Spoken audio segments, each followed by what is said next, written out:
3절까지 보겠습니다.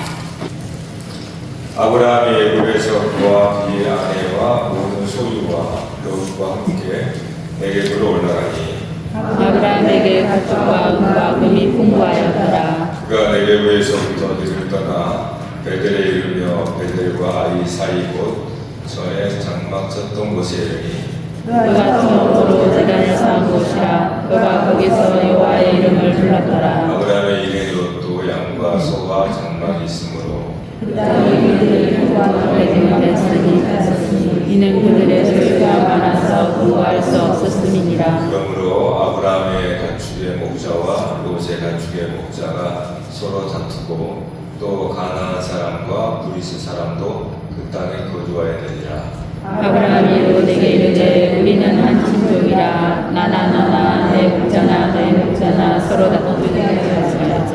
내 앞에 온 땅에 있지 아니하냐. 나를 떠나가라. 내가 좌하면 나는 우하고 내가 우하면 나는 좌하리라.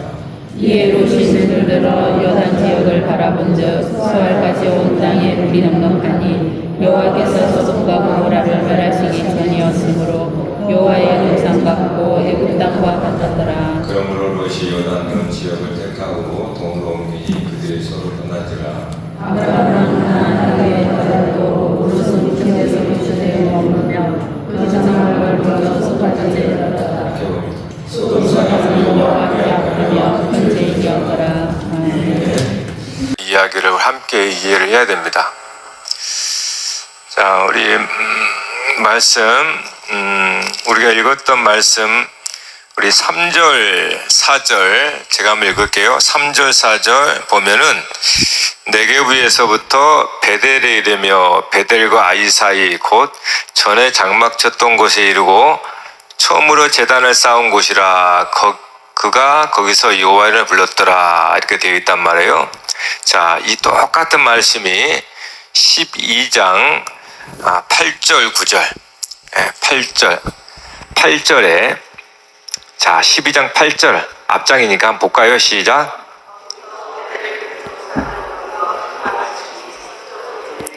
동쪽은 아이라. 그가 그곳에서 여호와께 제단을 쌓고 여호와 이름을 부르더니. 자, 그러니까 이게 지금 한 묶음이라는 걸 알겠죠? 똑같은 말씀이 12장 8절에서 베델과 아이 사이 거기서 제단을 쌓고 여호와 이름을 불렀더라 이렇게 나오잖아요. 그리고 이제 13장에 3절 4절에서 똑같은 말씀이 나오는 거죠. 이러한 구도를 보통 샌드위치 구조라고 그래요. 앞에 말씀과 뒤에 말씀이 똑같아요. 자, 그래서 우리가 앞에 말씀과 뒤에 말씀이 똑같다 그래서 뉘앙스, 그 속에 있는 내용이 똑같진 않아요. 분명히 성역 구조는 똑같습니다. 앞에서 제단을 쌓고 여호와 이름 불렀더라. 똑같아요. 같은 장소에서.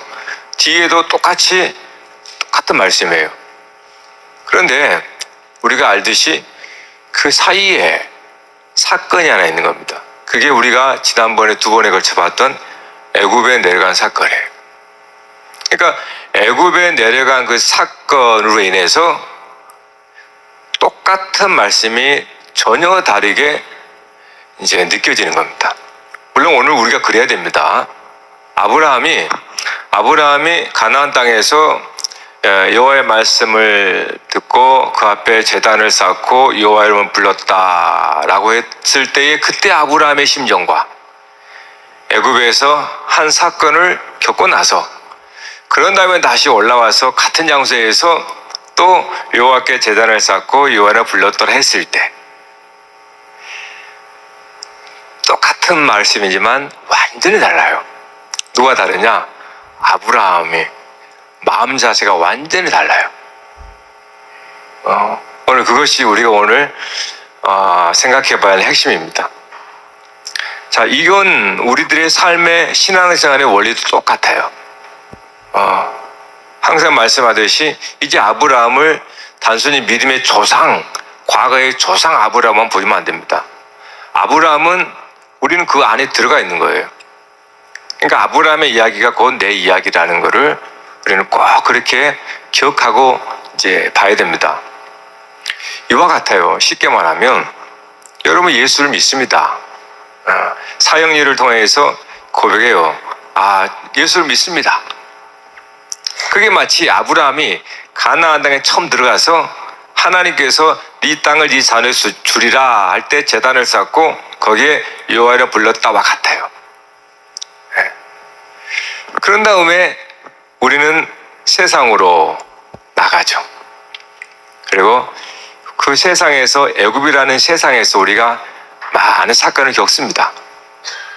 그리고 이제 다시 거기서 올라와서 똑같이 예수를 믿습니다 라고 고백해요. 아니 여러분이 주일날 말씀을 듣고 아멘 하고 돌아갔어. 세상에 갔어요. 그리고 오늘 이렇게 또 왔어. 주일날 온다 쳐요. 그러면 이 일주일이라고 하는 이 시간이 그냥 있는 게 아니에요. 진공 상태에 있는 게 아니라 여러분이 이 일주일이라는 이 어떤 면에서 세상에서 많은 일들을 겪고 그리고 주일날 와서 똑같이 말씀을 들어요. 그러나 여러분들의 그 말씀 듣고 아멘 하는 이 아멘의 소리가 분명히 달라질 겁니다. 그러니까 지금 그런 구도를 얘기합니다.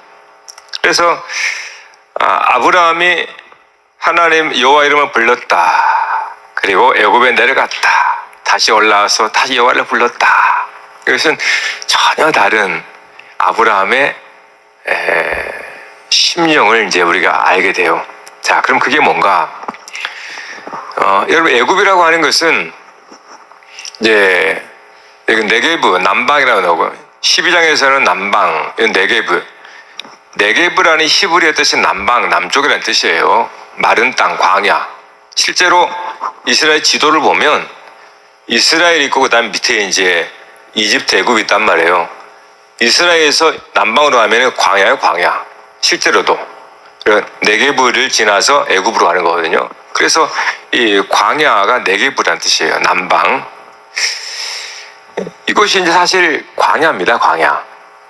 여러분, 광야가 뭐라고 그랬어요?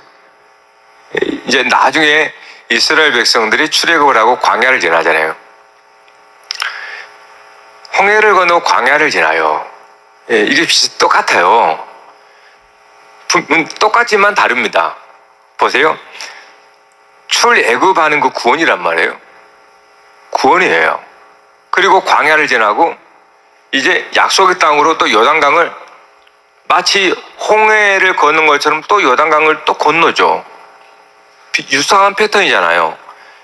애굽에서 광야로 갈 때 홍해를 건너고 그리고 이제 요단강을 건너서 약속의 땅 가나안으로 입성한단 말이에요.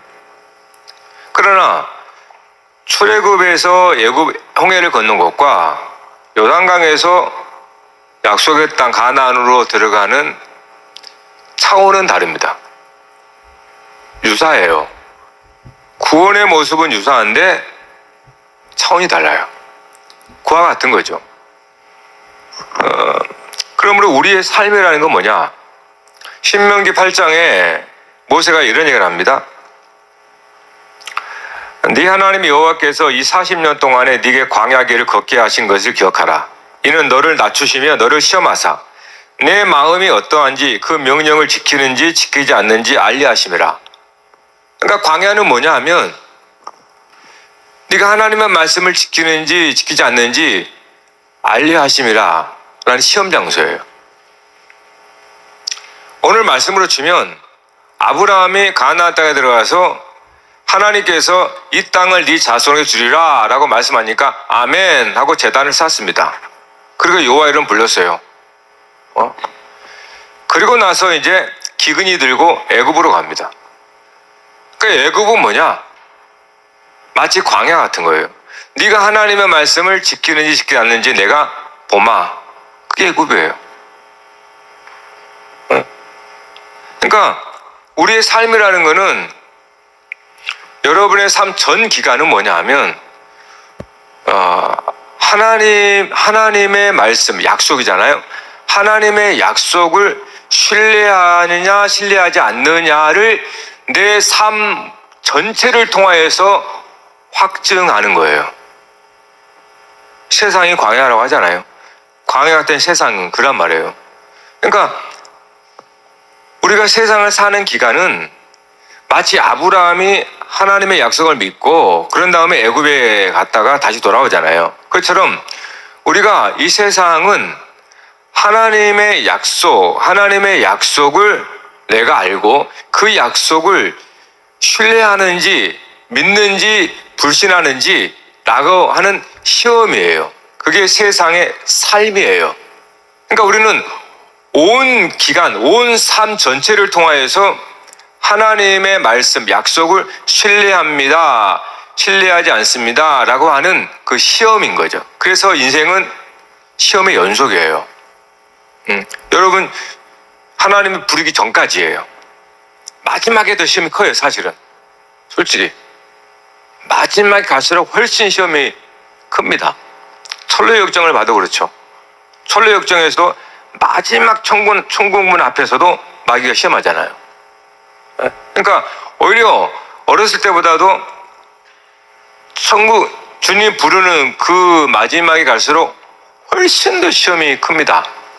두려움이 많다는 거예요. 두려움이. 그래서 그거를 아브라함의 인생을 통해서 오늘 한 대목을 통해서 보여주는 겁니다.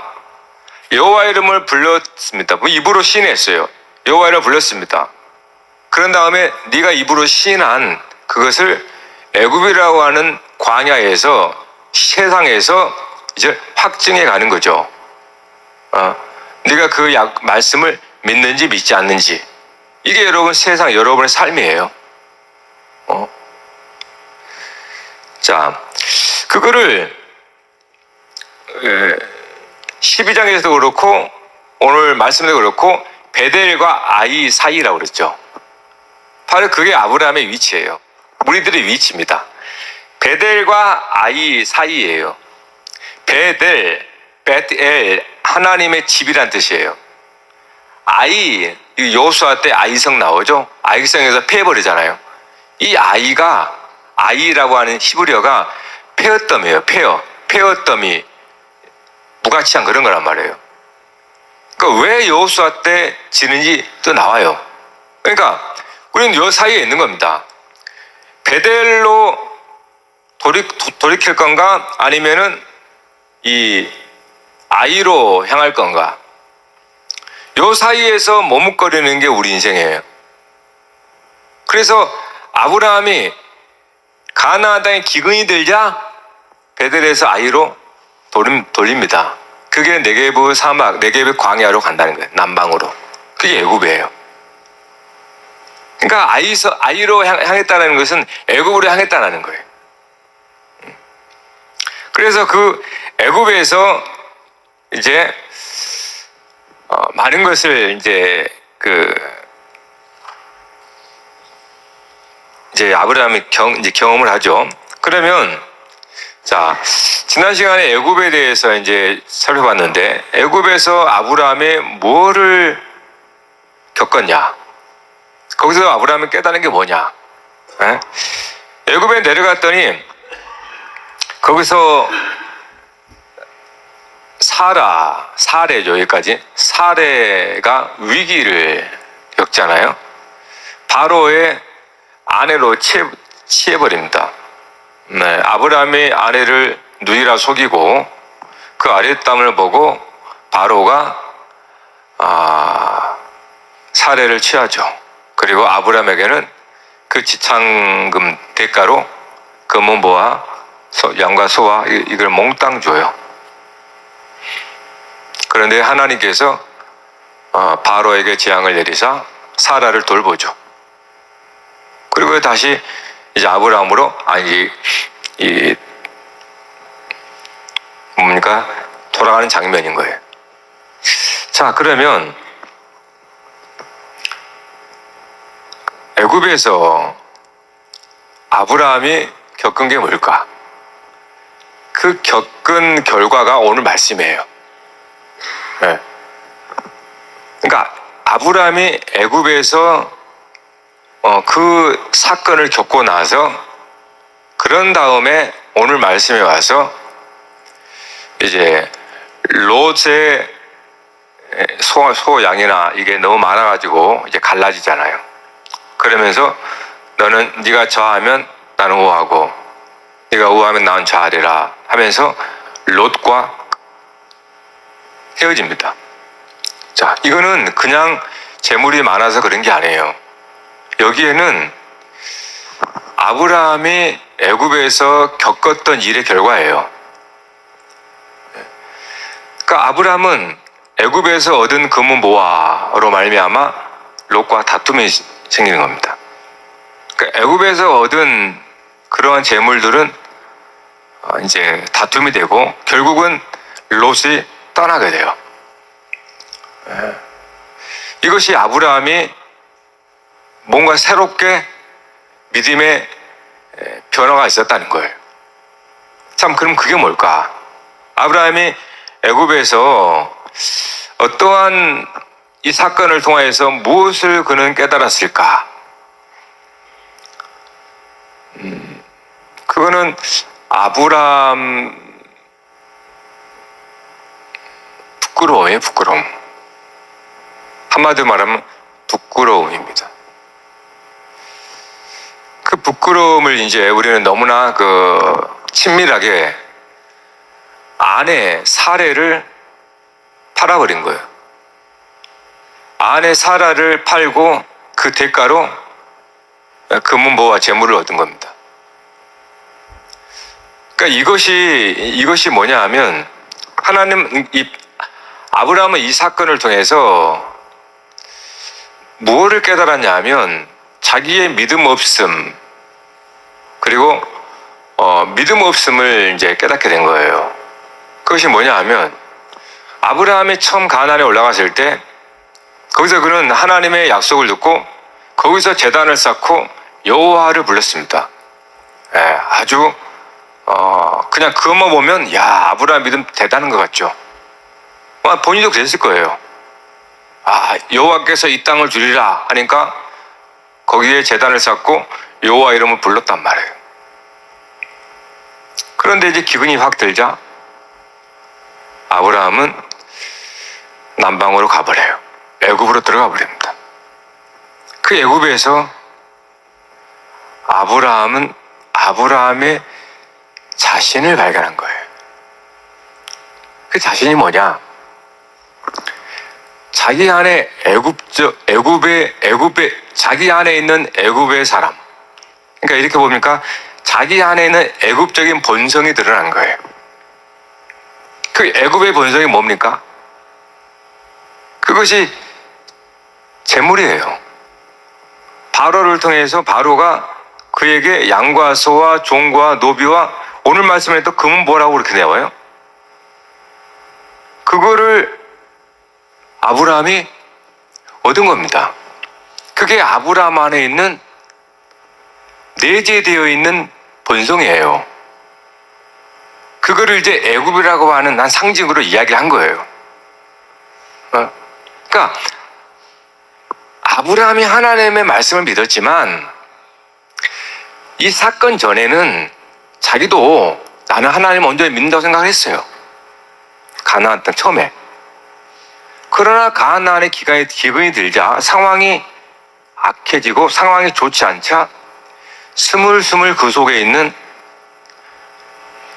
올라오는 거예요. 그게 바로 애굽인 거예요. 그것이 올라옴으로 사라는 빼앗깁니다. 사라가 빼앗겼다는 것은 하나님의 약속이 빼앗겼다는 뜻이에요. 사라는 약속의 아들을 낳아야 된 돕는 배필이거든요. 그러니까 아브라함 안에 이러한 이 육신적인 애굽이니까 애굽적 성향이 끌어오르니까 아내를 제물로 바꿔버려요. 이게 아브라함이 애굽에서 겪은 겁니다. 그래서 그 아브라함 안에 이전에 몰랐던 여전히 자기는 모든 걸 버리고 우르에서 떠나서 모든 걸 버리고 왔다고 생각을 했어요. 그러나 그가 가나안에 기근이 들자 비로소 자기 속에 아직 끊어지지 않는 그 애굽적 본성들이 드러나기 시작한 겁니다. 그것이 애굽에서 일어난 사건이에요. 그것이 굉장히 이제 어떻게 나타나냐? 굉장히 부끄러움으로 나타납니다. 그 부끄러움은 뭐냐 하면 자기 아내 사라를 넘겨버린 거예요. 사라는 아내입니다. 그러니까 창세기에 말한 대로 돕는 배필. 뭡니까? 이는 내 살이요 내 뼈다 라고 하는, 사실 어떤 면에서 하나예요. 근데 그 안에 애굽적 본성이 드러나자 사라를 바로에게 넘겨주고 대신 금은보와 재물을 얻습니다.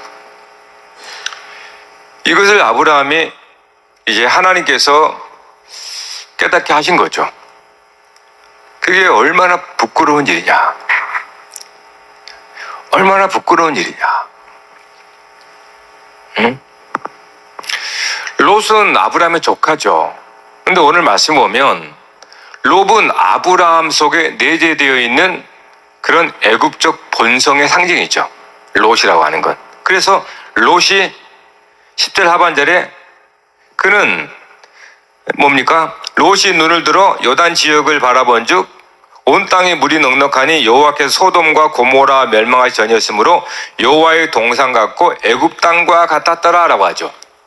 그러니까 롯은 애굽 사람이에요. 롯하고 아브라함도 같이 애굽에 갔잖아요. 근데 롯은 지금 애굽 사람으로 나타나는 겁니다. 그래서 애굽 땅, 그 다음에 에덴 동산 같더라. 그 땅을 보고 애굽 땅, 에덴 동산 같더라. 이렇게 표현하는 거예요. 이거는 롯이 지금 애굽의 본성 자체라는 거예요. 그래서 롯이 그것을 보고 그는 떠나죠. 애굽으로 그 자신이 애굽 본성으로 떠나갑니다. 이거는 아브라함 안에 있는 애굽이 떠나는 것 같아요. 무슨 얘기인지 아시겠죠? 롯이 애굽 땅, 그 땅을 보고 왜 애굽 땅, 에덴 동산 같이 이렇게 말합니다. 그래서 롯은 그것으로 떠나가요. 그러니까 아브라함과 롯은 끊어져야 되는 겁니다. 롯은 아브라함 안에 있는 이런 애굽의 본성을 가지고 떠나야 되는 거예요. 그래서 롯이 거기서 헤어지는 겁니다. 즉 아브라함이 애굽에서 그가 엄청난 부끄러움을 경험한 거예요. 하나님을 신뢰할 줄 알았더니 진짜 우르를 떠나서 모든 걸 버리고 온 것처럼 자부했는데 그는 조금 상황이 안 좋아지고 그 기분이 들자 그 속에서 내재되어 있던 그러한 육신의 본성이 올라오는 겁니다. 그것이 바로 사라를 제물로 바꿔버린 거예요.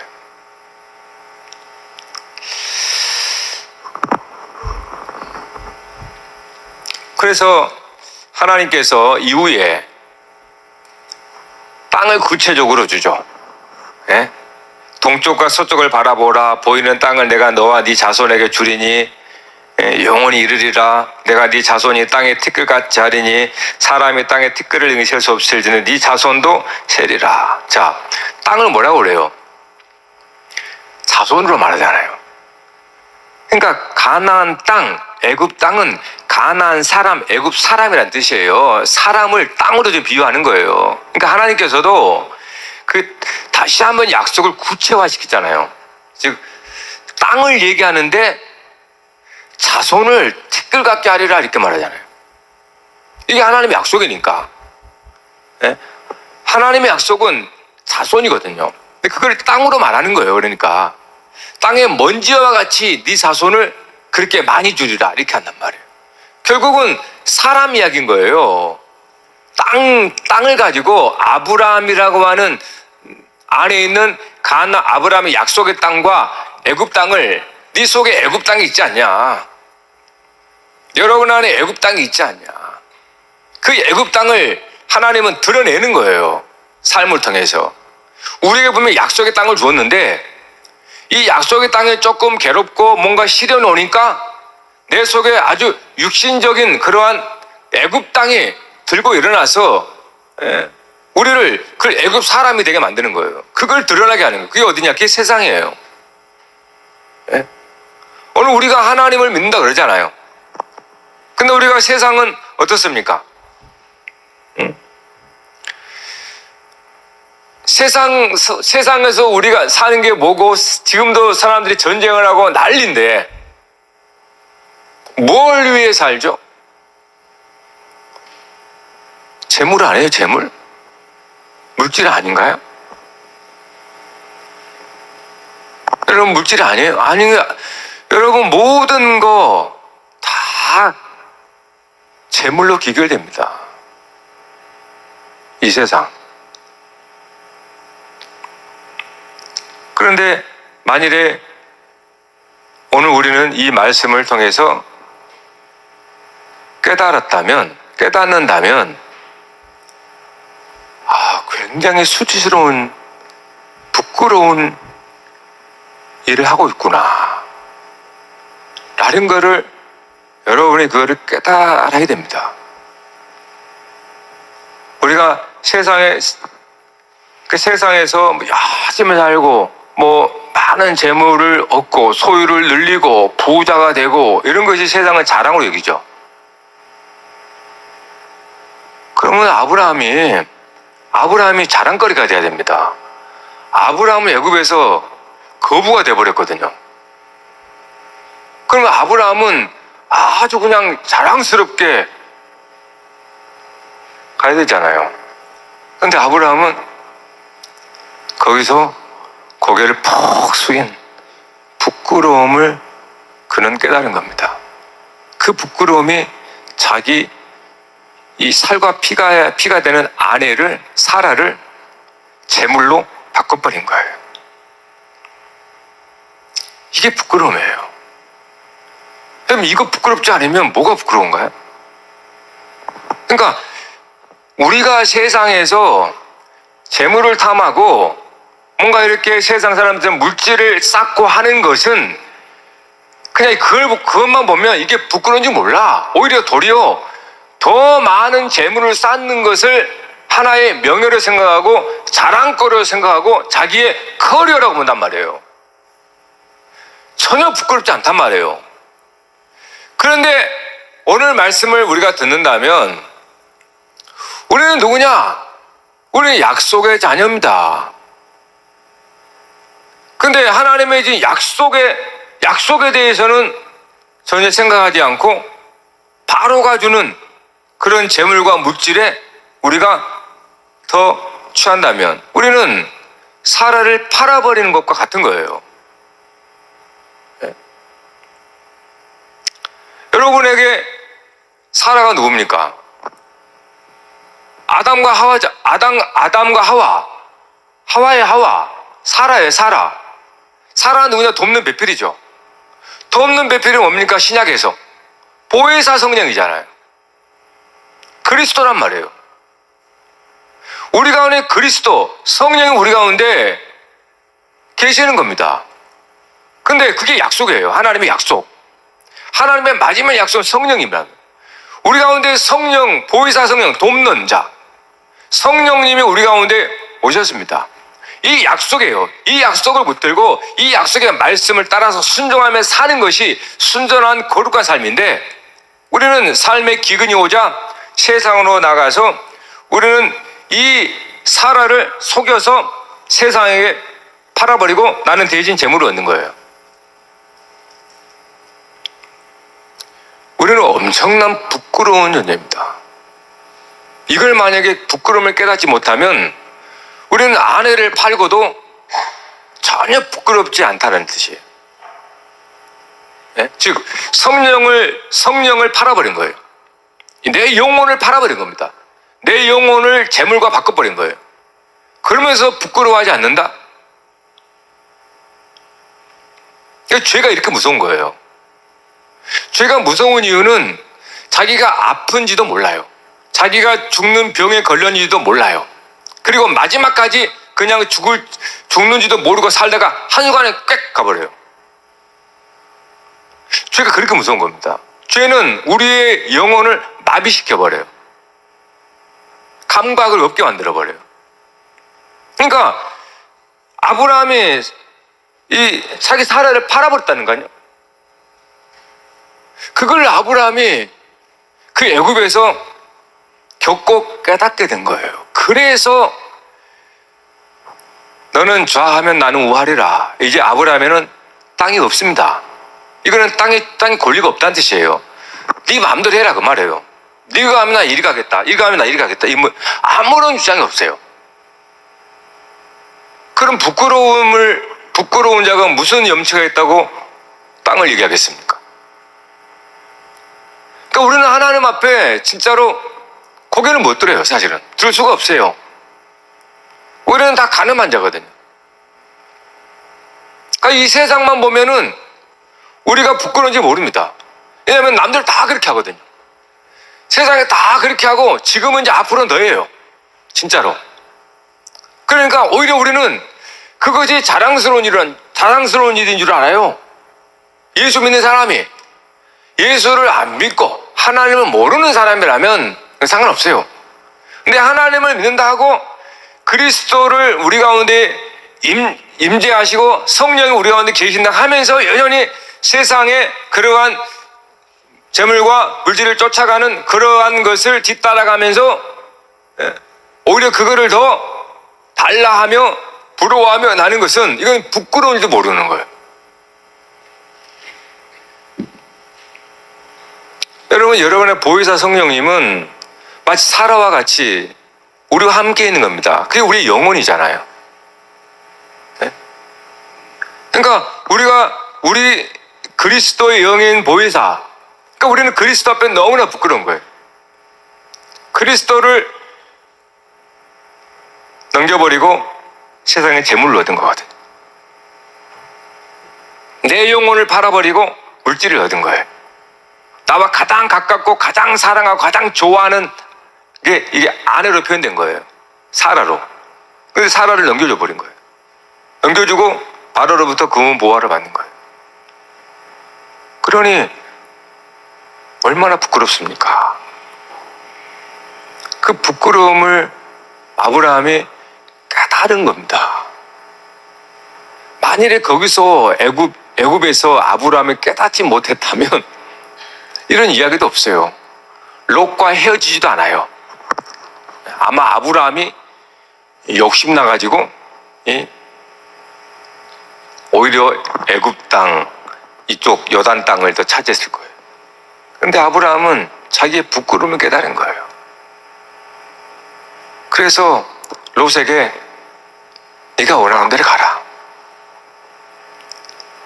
자하면 우하고 우하면 자하겠다.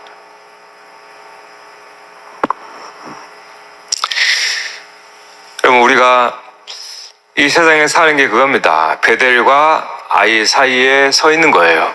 베델은 하나님의 집, 거룩한 성전으로 될 거냐.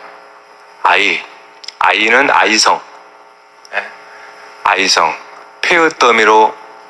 폐허더미가 되는 그런 집을 지을 것이냐. 내가 무너지지 않는 하나님의 집 베델에 거할 거냐. 아니면 곧 무너져버릴 그 아이성에 거할 거냐. 이 사이에 우리가 머뭇거리는 거, 인생이라고 하는 게. 아브라함은 처음에는 아이로 택했습니다. 그러나 거기서 그가 부끄러움을 깨닫고 다시 베델로 돌아가는 거예요. 베델, 하나님의 집이라고 하는. 야곱도 돌베개를 베고 나서 거기가 베델이에요. 하나님 오르락내리락 하는. 여러분, 좋아요. 여러분, 우리에게는 돕는 배필 보혜사 성령님 우리 가운데 계십니다. 이분의 이름 우리는 그리스도의 영, 또 하나님의 영 다 똑같은 말이에요. 하나님의 영, 그리스도의 영, 성령님, 보혜사. 가장 가깝고 마치 내 살과 내 뼈같이 나와 하나 된 거예요. 그게 아브라함과 사례예요. 근데 우리는 사례를 물질로 바꿔버리죠. 조금 힘들어지고 괴로우고 기근이 오니까. 물론 여러분 우리가 실제로는 그렇지 않죠. 남편과 아내가 물론 간혹 가다 그런 파렴치한도 있겠지만, 그러나 예수 믿는 사람들이 그거를 말하는 게 아니에요. 세상에서 가끔 나오는 드라마나 그런 정도가 아니라 우리는 엄청난 높은 수준을 얘기하는 거예요. 우리 안에 우리의 영혼을 물질과 바꿔버리는 거예요.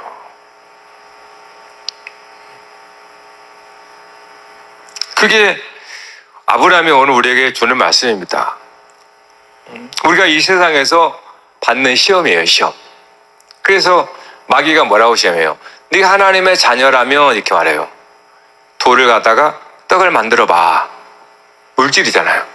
네가 하나님의 자녀라면, 하나님의 아들 그리스도인 보혜사 성령이 함께하는 하나님의 자녀라면 이 물질을 돌을 떡으로 만들어 봐. 시험이에요. 그래서 우리는 베델과 아이 사이에서 머뭇거리는 인생입니다. 오늘 말씀의 교훈을 통해서 여러분이 아브라함이 우리에게 가르치듯이 이제 베델로 돌이키는 겁니다. 그것이 오늘 저와 여러분이 부끄럽지만 그러나 아브라함의 말씀을 깨닫고 돌아서면 하나님의 은혜가 기다리고 있어요. 네? 영혼의 풍성한 은혜, 생명을 얻고 또 풍성히 얻으리라. 오늘 새벽에 나오신 분 복받은 사람들이에요. 저도 모르게 내 속 입에서 나오는 말씀이에요. 그건 내가 했다고 생각하지 않아요. 여러분, 하나님은 영이십니다. 예배하는 자는 영과 진리로 예배해요. 하나님과 우리가 소통하는 것은 영과 영이에요. 근데 우리는 내 영혼에 상관없이 내 보이는 육신만 바라보죠. 하나님과 함께 할 수가 없어요, 육신은. 질적으로 다르기 때문에. 질적으로 다릅니다, 하나님과 우리는. 그러나 하나님부터 나온 하나님의 아들 그리스도와 우리와 함께 하여야 비로소 하나님과 소통이 돼요. 연결돼요. 근데 우리가 무엇을 위해 사느냐? 여러분의 삶의 주권자가 여러분의 보이는 육신이냐? 아니면 여러분 안에 함께하는 그리스도가 여러분의 삶의 주체냐? 너무나 중요한 겁니다. 오늘 이 밤도 우리가 온전히 정말 믿음으로 주님만 바라보는 거예요. 내 영혼이 그리스도로 생명을 얻고 더 풍성하게 되기를 원합니다. 그래서 우리가 살면서 겪은 이 부끄러움이었군요. 하나님, 이 부끄러움입니다. 부끄러움을 알게 해주세요. 그리고 다시는 정말로 성령님을 내가 떠나지 않고 성령님을 꽉 붙들고 살아갈 수 있도록 도와주세요. 그렇게 기도하며 사는 거예요. 할렐루야. 찬송합시다.